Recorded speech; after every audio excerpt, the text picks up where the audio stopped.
السلام علیکم مینوال، امید لرم چې تاسو به ټول روغ جوړ به وئ. یحیی ماشوم چې عزتمن د بهر اوسېدونکی دی،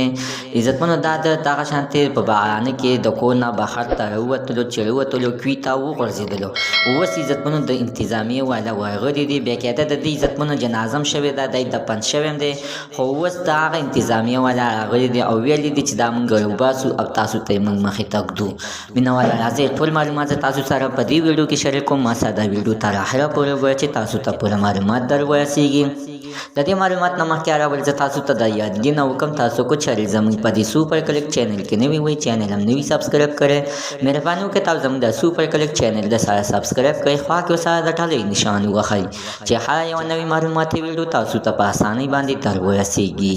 عزتمنو هره ورځ دغه شانتې بې ګناه خلک وژلي کېږي چې نن څنګه عزتمنو په خیبر په باره کې یحیی ماشوم عزتمنو لاندې کوي ته د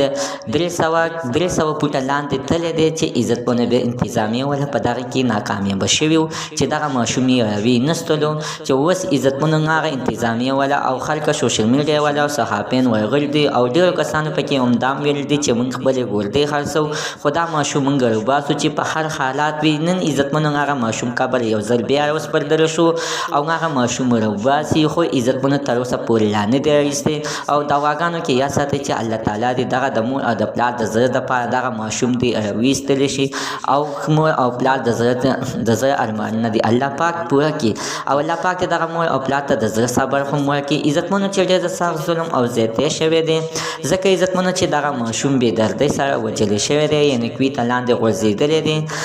زموږ د دې ویډیو مقصد دا دی چې خپل ماشومان هېڅکله بهر ته مه پرېږدئ. زموږ داسې عزتمن تننو چې معلومات د دې ځای پورې د نوي معلومات دپاره د سره زموږ د سوپر کلیک چینل د سره سبسکرایب کړئ، خوا کې سره د ټلۍ نشان ووهئ چې هر یوه نوې معلوماتي ویډیو تاسو ته په اسانۍ باندې در ورسیږي.